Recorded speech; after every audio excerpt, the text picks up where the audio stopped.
Welcome back, everybody, to the Rock and Blues Experience. Coming up on this edition of the show, we talk to Gil Moore, founder member of one of the most successful bands of the late 70s and the early 80s, Triumph. The story of three young musicians who had a dream to become the biggest rock and roll band in the world. And for a short time, they were exactly that. Gil joined me to look back at some of the key moments in the band's history, and we look ahead to the all-star tribute album. It's called Magic Power, which is coming later in the month, and this incredible array of artists that is on it, including the likes of Ann Wilson / Dean Castronovo, Dee Snider's on it, Sebastian Bach is on it, and that is just a very small selection of the musicians involved. Now, Danny Bowes is taking his one-man show, Maximum Chat, out on the road in the first weeks of June.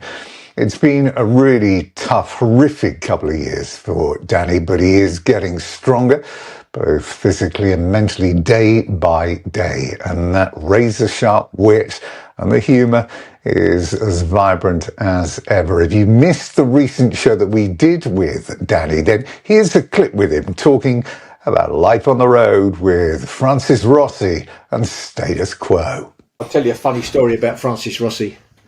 We did a tour with them, late 90s, across Europe. It was a month long, an absolutely brilliant tour. I mean, they were fantastic every night. Audience loved them.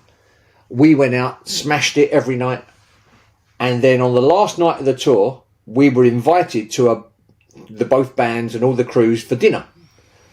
Absolutely brilliant. So we went out, I think it was the last night off before the tour ended, and we're chatting away at the table, and Francis said to me, "How you enjoyed it?" I said, "It's been fantastic." He said, "Really? We had a good time?" I said, "Yeah, we've loved it. Absolutely loved it." He said, Great. Well, we've loved having you. Band love you, crew love you, audience love you. Brilliant." So I said, "Oh, thanks very much." And he said, "But we won't have you again." I said, "Why?" He said, "Well, I'll be honest with you, you make me work too hard." And I said, "Well, at least you're honest, you know." And every time I ran into him after that, honestly, could be an award show or whatever it was, every time I walked in, he would say to me, "Oh, you again. I just had to fire another support band because they were too good. This is all your fault." And I said, "It can't be my fault. I don't even know they are." You know, he's just he's just very regular. Very, always been lovely to us. So, despite the fact that he would never have us on the bill again, nice man. He is such a great storyteller, Danny Bowes. Really is. The live show is going to be stuffed with great tales from a career that spans 4 decades. And if you want to watch the rest of that feature, then go to the website www.therockandbluesexperience.com, and you can find it there, or on the YouTube channel, or on the Facebook pages as well. And now then to a true rock and roll icon, Dion DiMucci, and the story behind one of the great rock and roll tracks, The Wanderer. It was released back in 1961, and over the years, it's been covered by a vast array of artists, from the Beach Boys, Bruce Springsteen, even Status Quo did it. The irony of the Quo version is that it actually went higher in the charts in the UK than the original did. Now, Dion was on the show a while back, and we talked about the story of that song. Who exactly was the Wanderer, and why only one musician, Bruce Springsteen, worked out what the story was trying to portray and tell us. And tell me, what happened to Jackie Burns, who obviously was the subject in the Wanderer? He was the Wanderer. So did he know, first of all, that song was written about him? Did you ever tell him? And whatever happened to him? I think he's gone now. You know, I think he passed away. But Jackie Burns was kind of like he was bigger than life. You know, he used to walk down the neighborhood with his tank top and his curls drooped in front of his forehead, with his tattoos, Flo and Janie and Rosie, you know, and just, you know, he had this gait, you know, this, you know, and he attitude. He was worth the song, you know. But I don't. You want to know? I don't think he ever knew the song was about him. You know. Bruce Springsteen said about that song that if people get it, if people really get what that song was about, then they'd find out what a man should be. What did he mean? I mean, I know that the lines in it's basically about going nowhere. It's not a song that glorifies anything, but it's about going nowhere. So what did he mean by that, about what a man should be? Well, a lot of people think they listen to the verses. You know, it's like, I'm the type of, it's one of those bragging rights songs. It's so over the top. It's ridiculous. You know, I got Flo on my left arm, Mary on my right. Janie is the girl that I'll be with tonight. And when she asks me which one I love the best, I tear open my shirt and I show Rosie on my chest. Yo, I'm the wanderer. And then Springsteen got the lines, I roam from town to town. I go through life without a care. I'm as happy as a clown with my 2 fists of iron, but I'm going nowhere. And then he goes right back into being a jerk, you know, but the wanderer, he for one moment, he sees himself, you know, he knows he's going nowhere. And it's not that happy, you know, back then. I guess if somebody did it today, they would do it in a with a different arrangement, not in a major key, you know. But back then, everything had to be happy and up, you know. So, but yeah, he was onto it. He thought if you see yourself accurately, you know, that guy, the Wanderer, is a thin veneer of a man. Well, that feature with Dion is also available on the website, YouTube, and Facebook pages. He's an extraordinary musician and human being as well, who is enjoying a prolonged spell back in the limelight. His recent releases include the excellent Girlfriends album, which was released, just about a year ago, or just over a year ago. And if you go back a couple of years before that, Blues with Friends was fantastic as well. All of them worth checking out. And that brings us to Gil Moore of Triumph. Not only were they very successful, they were also 3 of the nicest guys in the music business, and remain so to this very day. They never fell foul to drink or drugs. There were no lurid headlines and expensive divorces. All they did was spend money on kit and lights.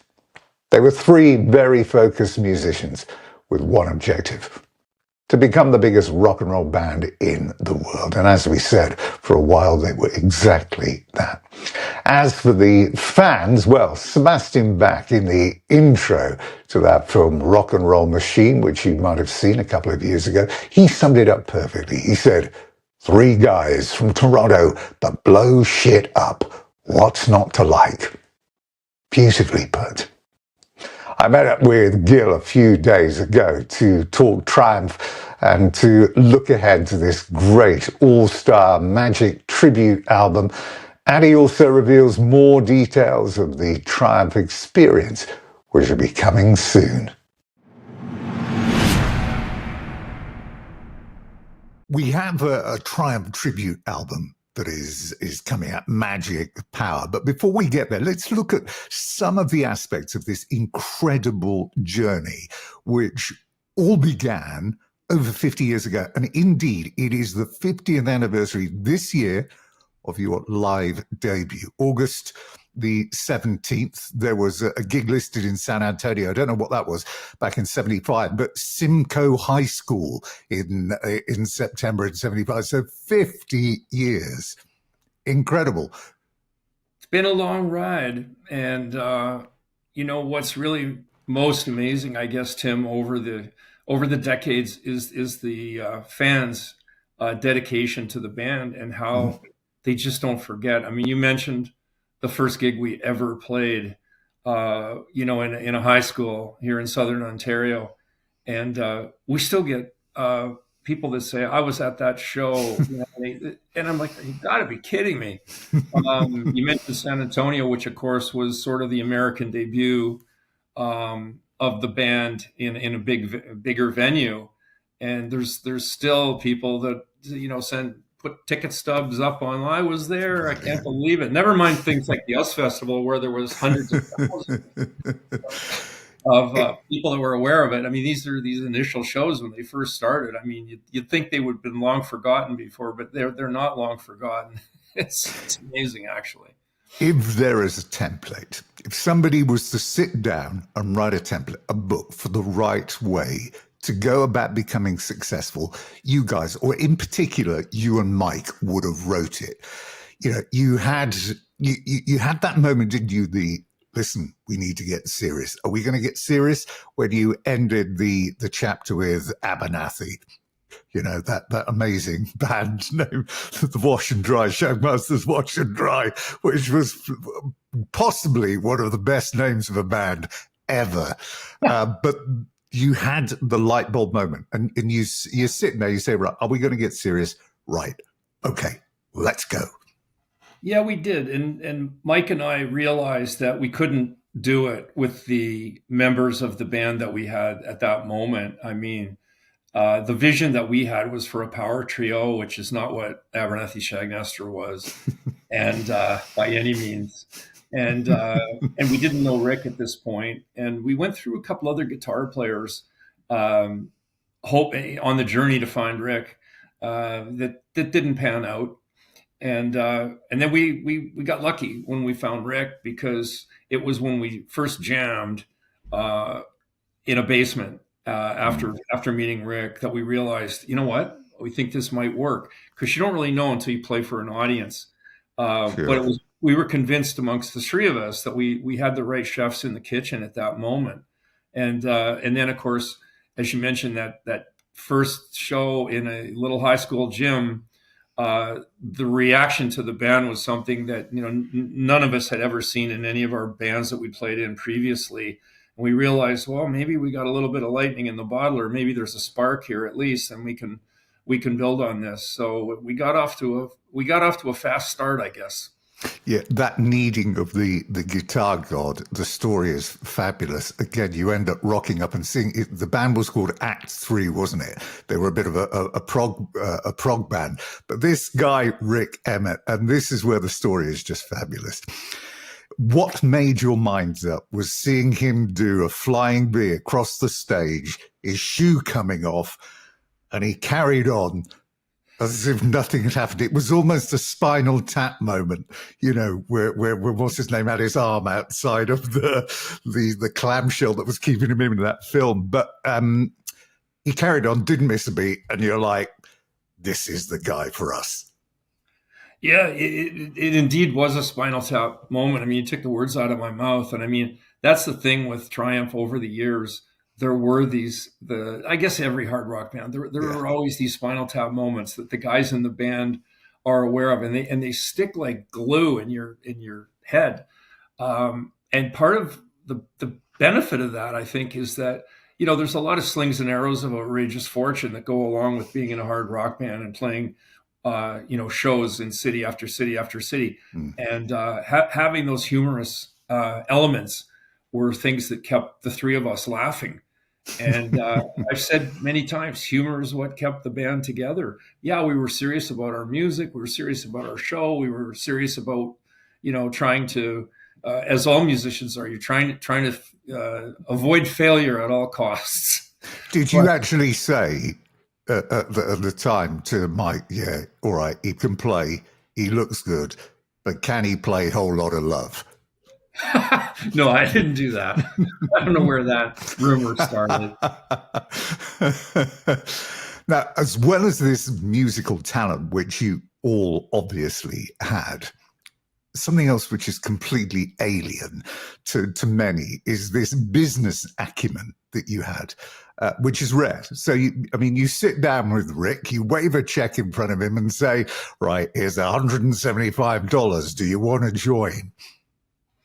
Yeah, that's a funny story. But, Mike, I think it was our fathers, because Mike's father, Sam, late great Sam Levine, was He was the head of the musicians union, and he was a great bass player. He was the lead double bass in the Toronto Symphony Orchestra. So he was a master musician, but he was also very smart in business.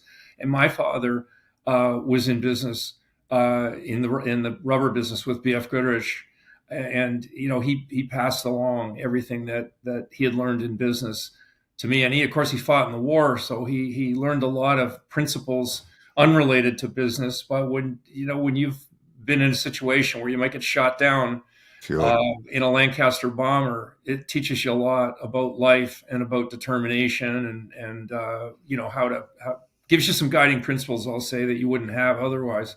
So I credit my dad with the tremendous amount of help that he gave me. So between Mike and I, and Rick didn't really have the benefit of those, I'll call them business mentors. Rick was great in that he went along because he knew that we had a lot of good advice, and that was critical as far as getting the band off the ground. So Mike had experience with record companies, his friend being that senior executive at Attic Records. He bought into the Tribe idea, but again, more sales and business savvy, because he sold him a dream. I'm going to create the biggest rock and roll band in the world. And it was literally, all right then. I mean, it's just the way things were happening for you. It's almost that nothing was off the table and anything was possible. Yeah, we were over the tips of our skis for sure. And we would sort of pump each other up. Our heads were full of helium, really, because you're like any other band when you start. You really don't know what you're doing, but you pretend you do. And but Mike was very skilled in that regard. And, if he hadn't had that previous experience, would we have gotten a record deal? Perhaps not. I mean, I almost don't know a story about a band that was successful that didn't have a terrible time trying to get a record deal.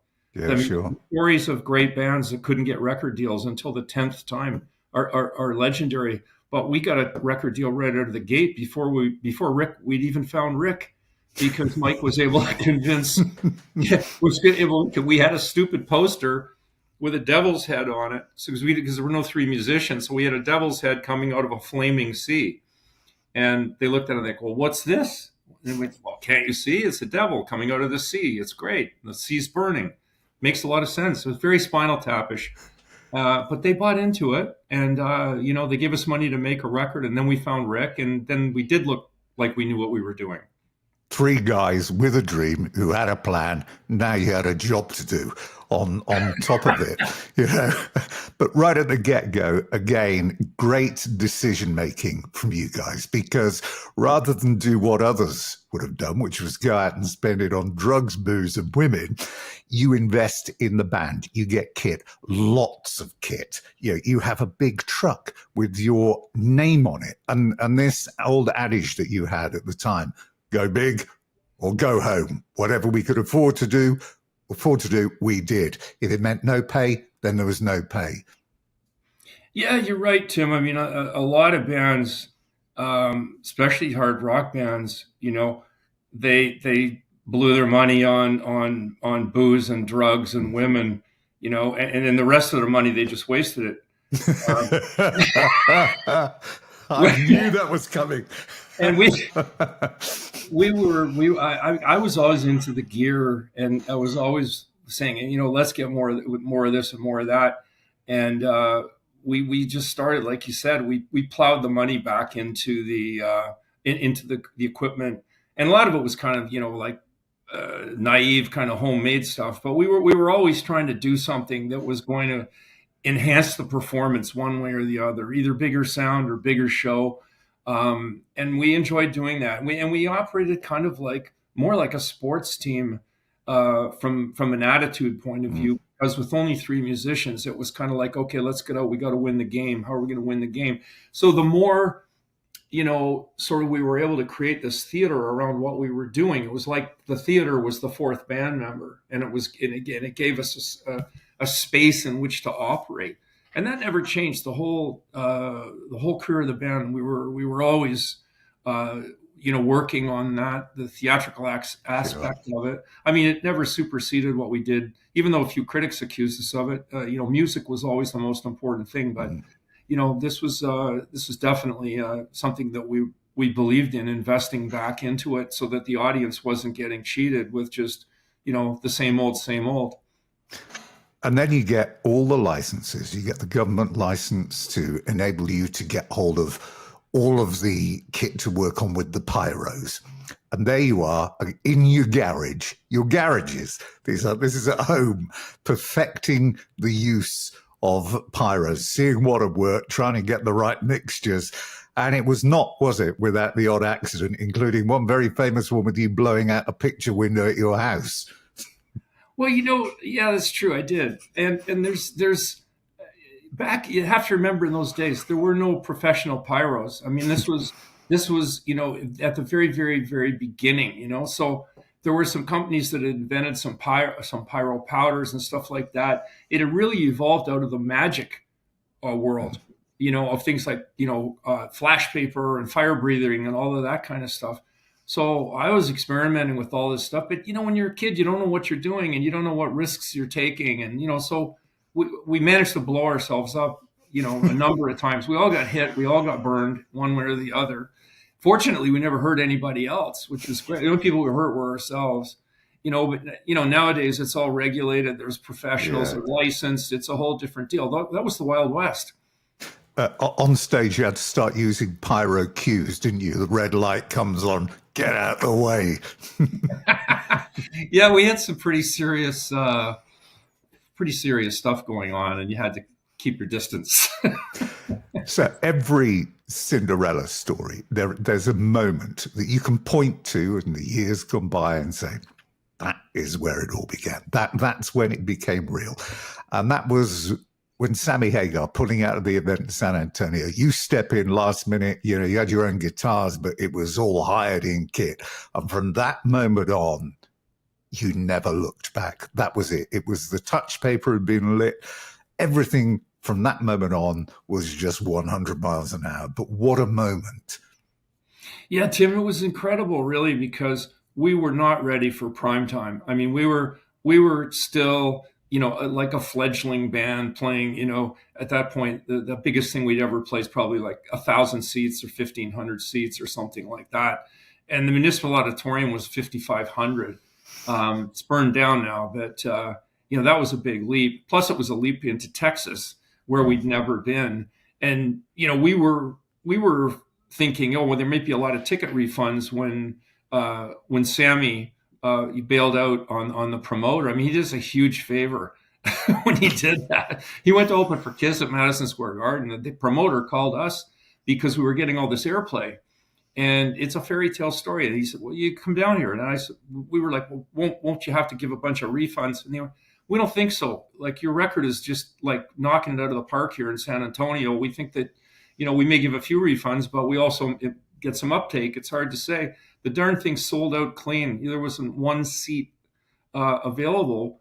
We go down there, we're scared to death because, like I said, we're way over our heads at this point.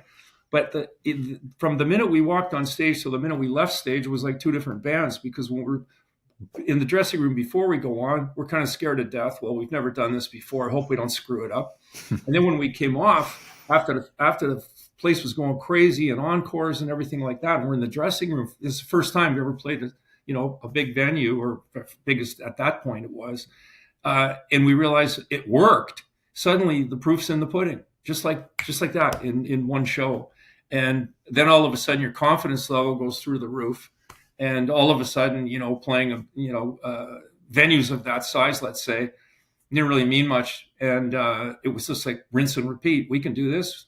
And then, of course, it's a very easy leap from 5,000 to 10,000, 10,000 to 15,000, and then, to festivals and 100,000. It's a very, very easy leap. That is exactly what you did, isn't it? Because you went back to Canada, and within what, a month, Massey Hall has gone, and the old arts centre, the Performing Arts Centre where you were, those venues are now out of it, because for a start, none of them would allow you to use pyro. And then you said, well, let's just go to Maple Leaf Gardens then. And the promoter turned around and said, well, you must be, are you sure? You'll never sell it out. But you did, and more. Yeah, I mean, there was some trepidation on our part there because, again, that was a leap into a major hockey arena. But we did have, the benefit of we already knew how to play to a big crowd now.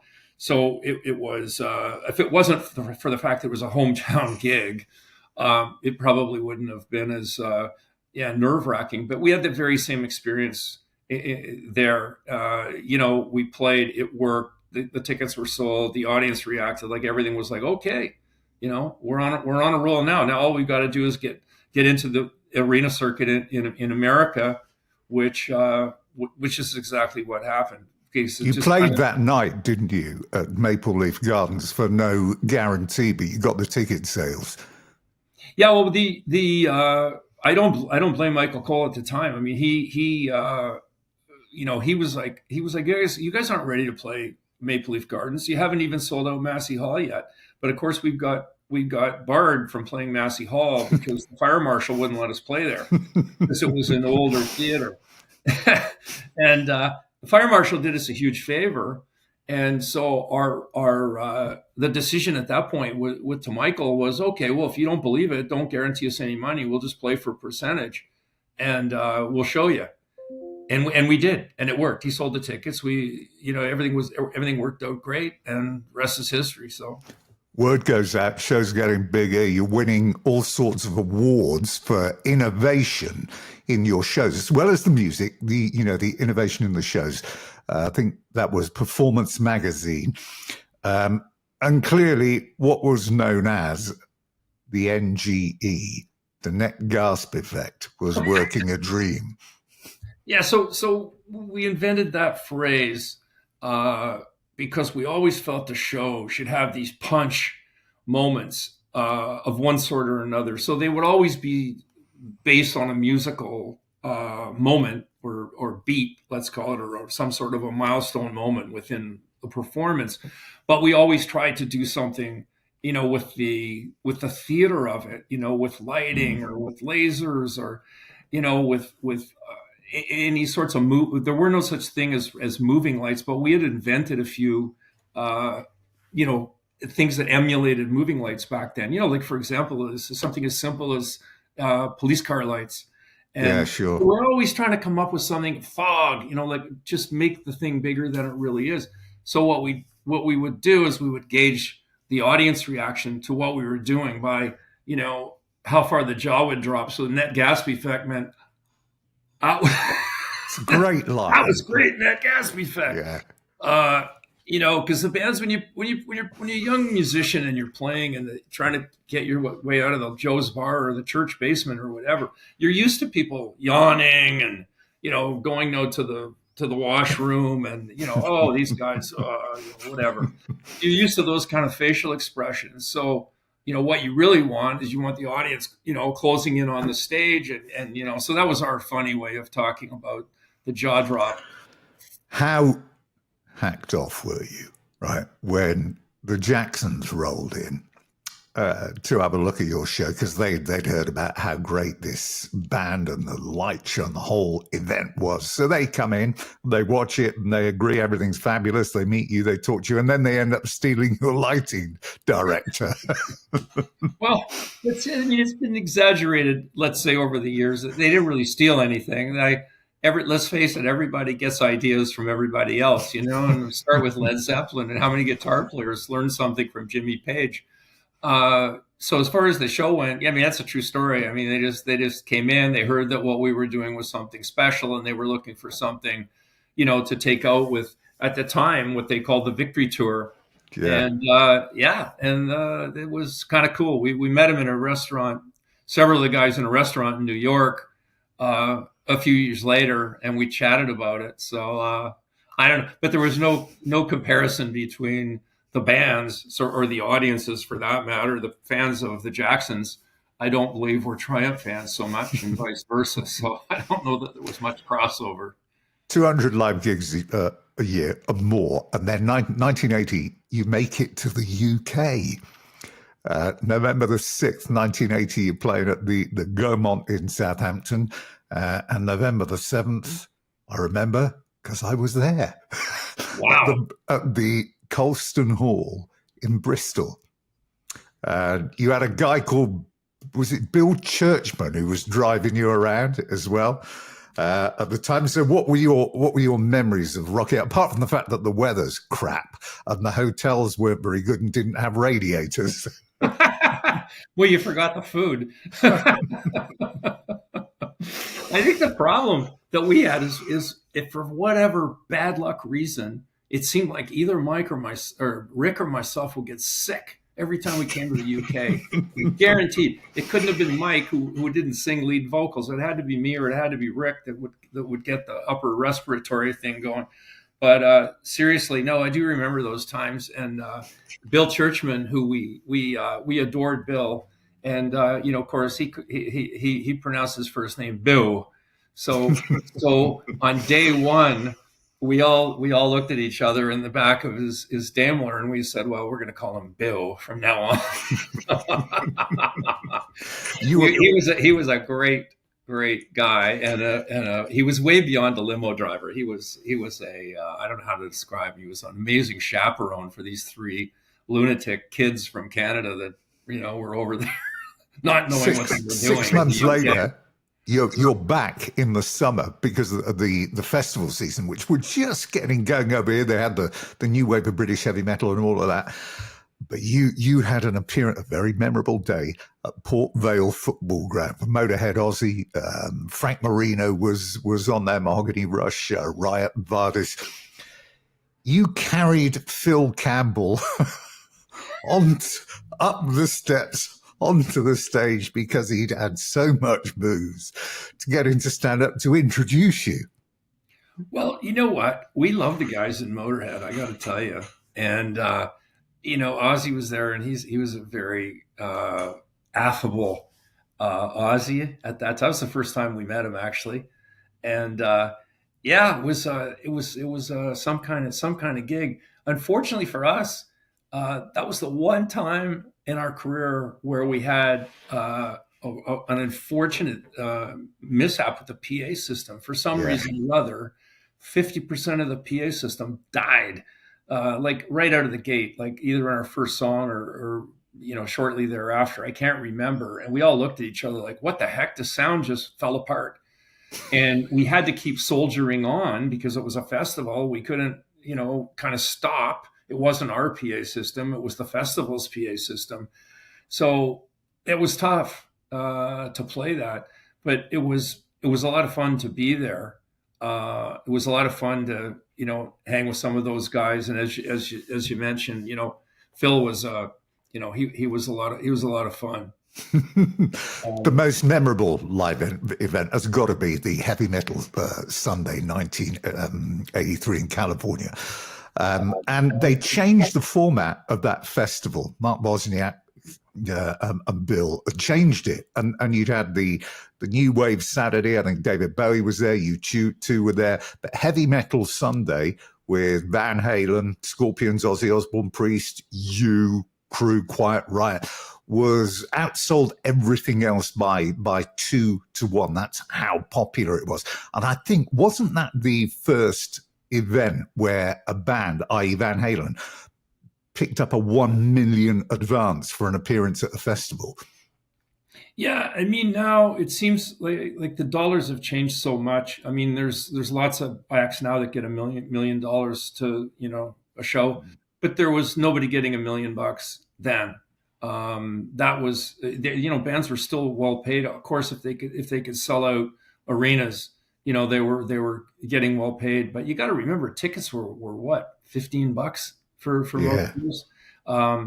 Now they're not even close to that. So it was a different era altogether. But that was a massive show. And by that time, it was 83. So we actually did, obviously we graduated through the ranks, and it was kind of no big deal. I mean, it was as big as that festival was. It was like, yeah, we're used to playing in stadiums. This will be bigger than a stadium, but it's a Do you big remember big, seeing Eddie Van Halen on stage? What was your initial reaction if you saw him? If it was the first time you saw him, was it some sort of like wow moment? um, yeah, I mean, Van Halen's a great band. Eddie's a great guitarist.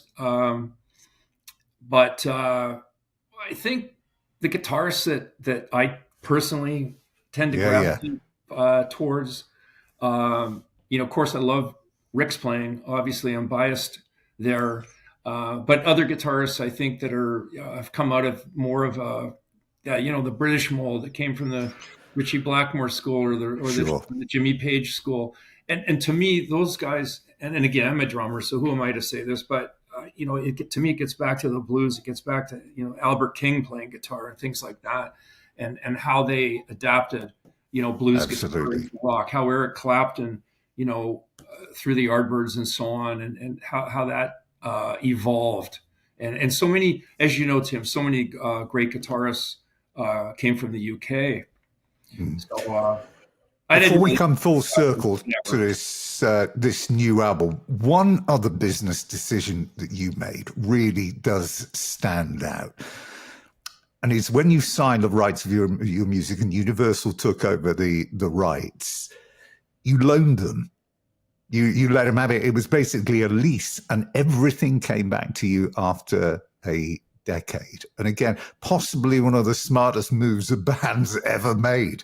Because again, you see people now going, well, we can't get this out because they own that and they own that. And we can't get them to agree to do anything. So in terms of the smart decisions that you made, was that about the smartest decision you made?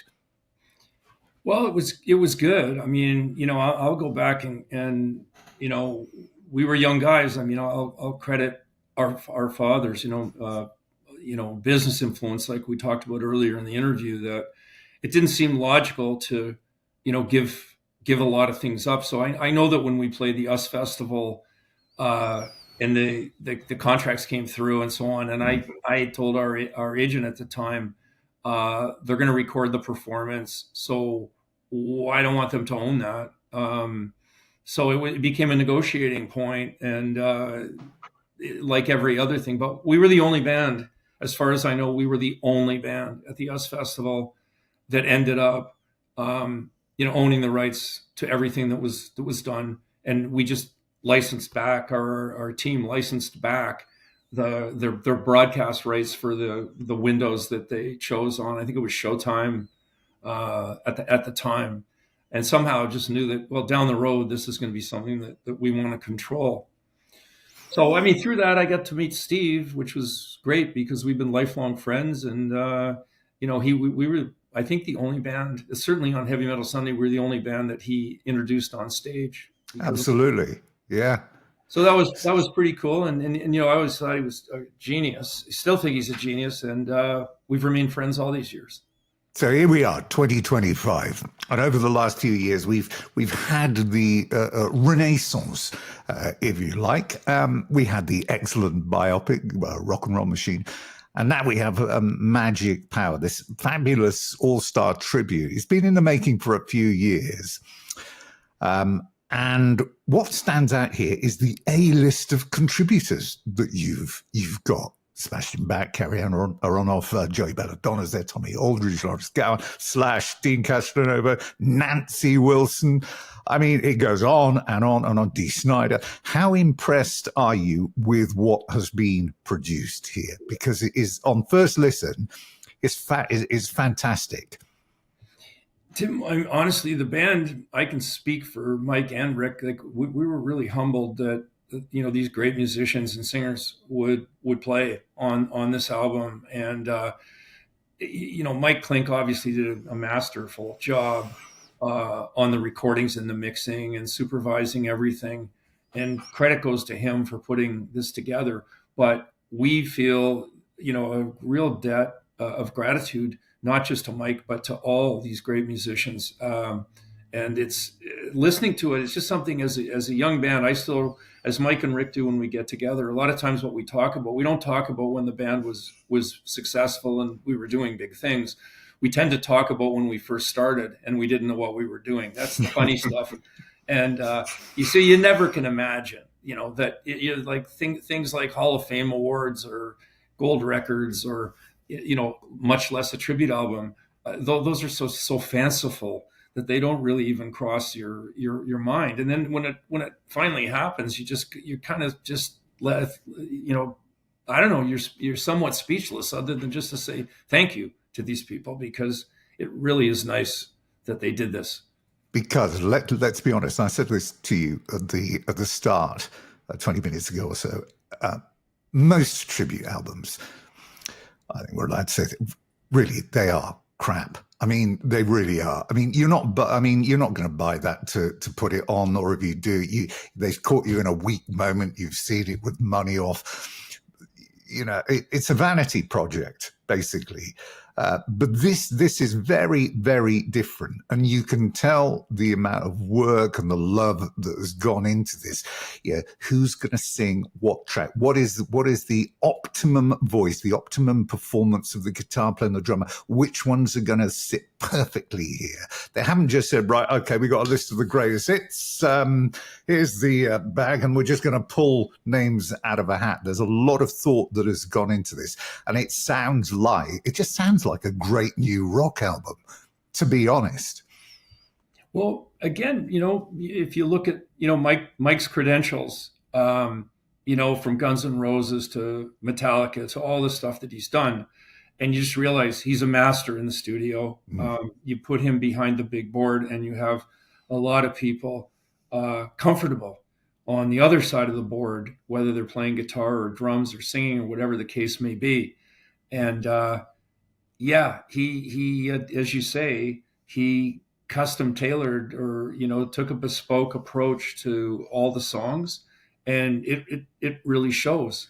It doesn't matter what instrument you talk about, whether it's bass guitar or drums or singing or any of the instruments. The guitar players, you just go through the list and you listen to the tracks that they recorded, and there's something for everybody. Like I said earlier, I mean, jokingly, if you didn't like Triumph, it would be a great record for all these other people, regardless of Triumph. Do you still love, though? Yeah. I mean, Triumph's not on it. Let's face it. This is not our album.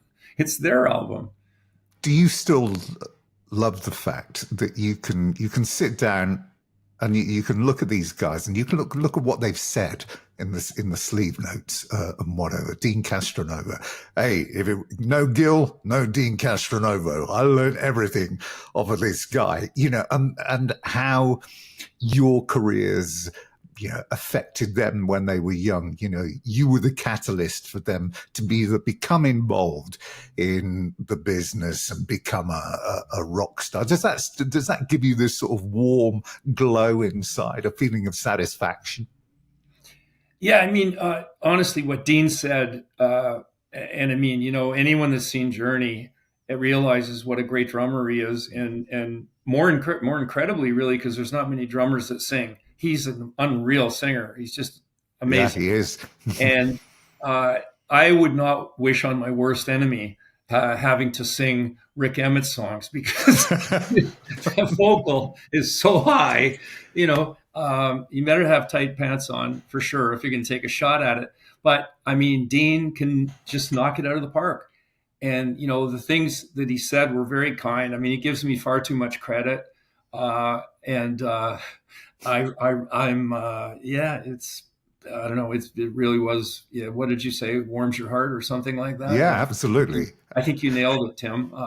It's very nice what Dean said, and even more, his performance is absolutely outstanding. So he's a great singer. He's a great drummer.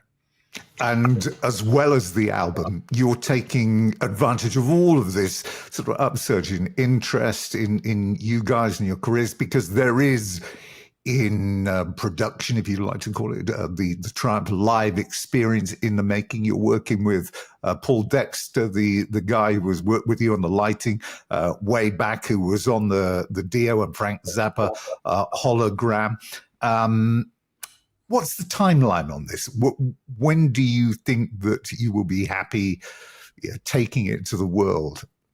Well, Tim, we've been working. Paul and I started this, as you mentioned, I guess maybe 5 years ago or thereabouts. And I was really just kind of doing experiments. I'd heard about holograms, and I saw, the work he did with Dio.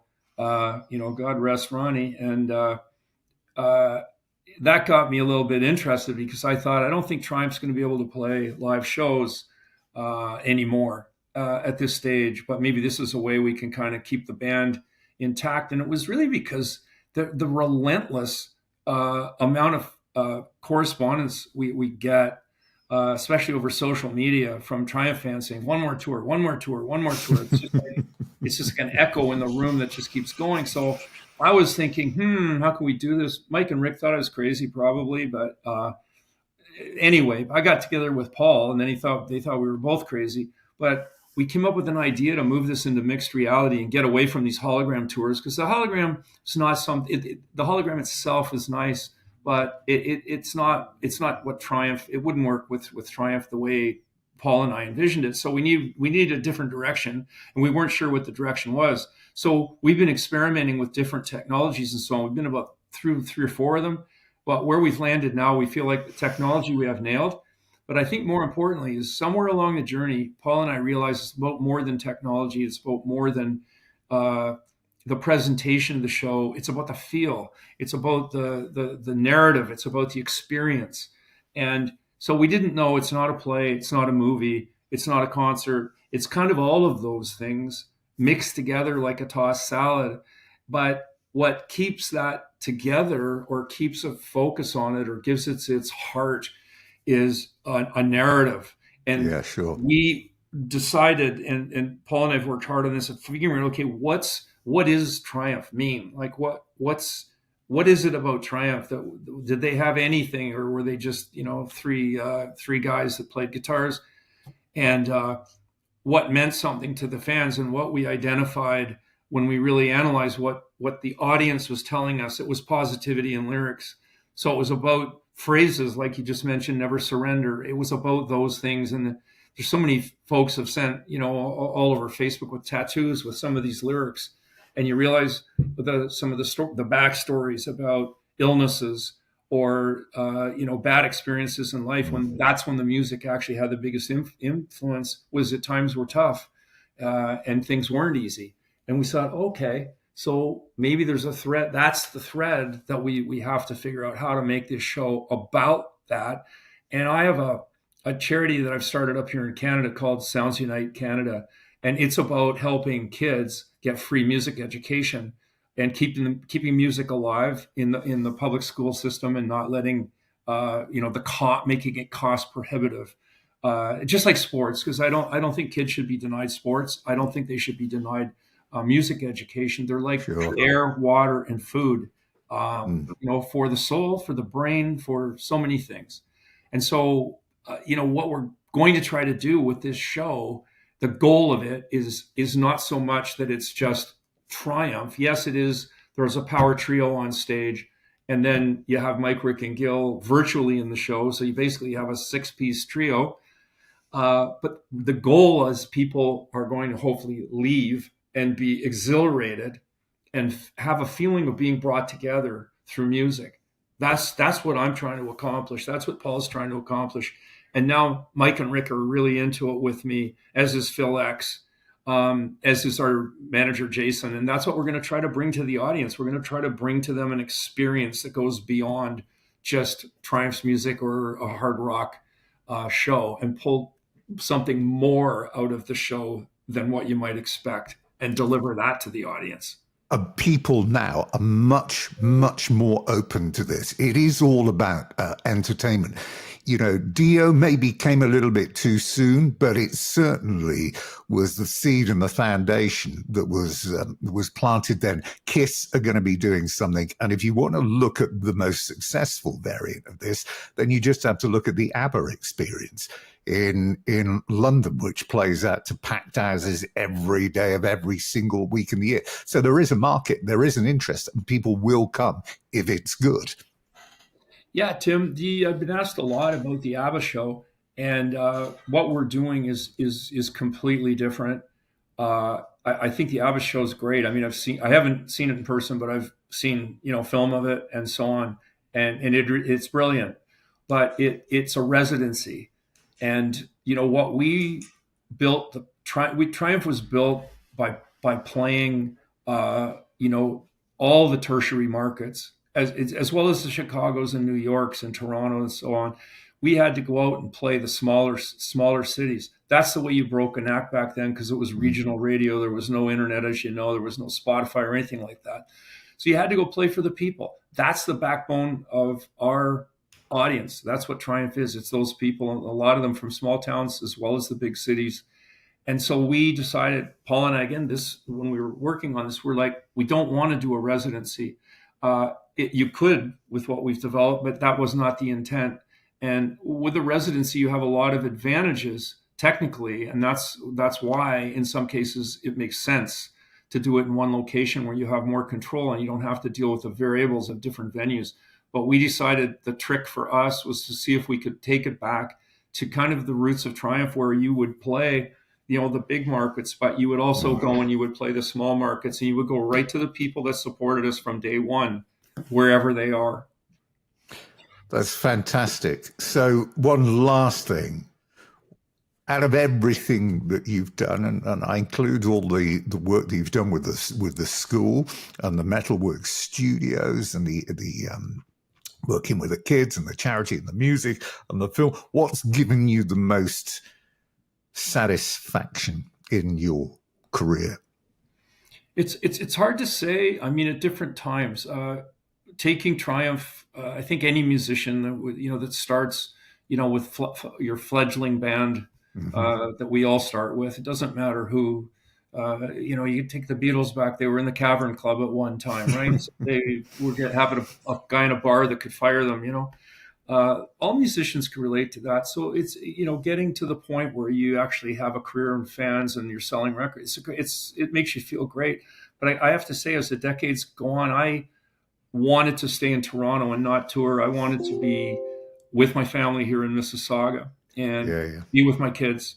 And so music's allowed me to do that. And so whether it was through Metalworks Studios and all the other great artists that have come through here, and, getting to meet, idols like Tina Turner or David Bowie that have been here, or some of the younger bands at the time, like the Guns N' Roses, or, the whoever that is, coming in next week or whatever, that's been its own source of tremendous fun and pride to some degree, I guess, because I'm proud of our studios. But the school has, to your point about the education, like seeing graduates come out of our school and kind of learn from the things that were developed, like the first studio was built for Triumph. Seeing kids graduate and then go on and have their own careers is absolutely gratifying beyond words. One of our very first graduates became Drake's recording engineer and produces music for Drake to this day. And it's like you couldn't write a Cinderella story any cooler than that one. And we've had so many other graduates that have come through that have gone on to do great things or are in the process of doing great things. Of course, some of them have been out of the school for a couple of years, but some of them have been in the school for 20 years now. So various ranges of age and positions throughout the industry.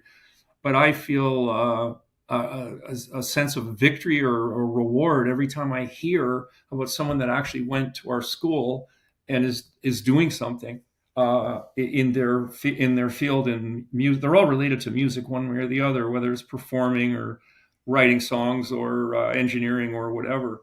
It feels like yet another victory lap of some sort that is just great. Well, that was Gil Moore there from Triumph. We did a feature a while back with Mike Levine. You may well have missed it. It was a couple of years ago now. You can still hear it. Just head over to the website, which is where you will find it. And that is it for this edition of the show. Once again, thank you very much for watching and listening wherever you are in the world. And don't forget, you can watch and listen to all of the interviews and the features going back to day one over on the website, www.therockandbluesexperience.com. You can also find them on the YouTube channel and over on the Facebook page, where again, you can comment and connect as well. So that is it. Until next time, from me, Tim Caple. Bye-bye for now.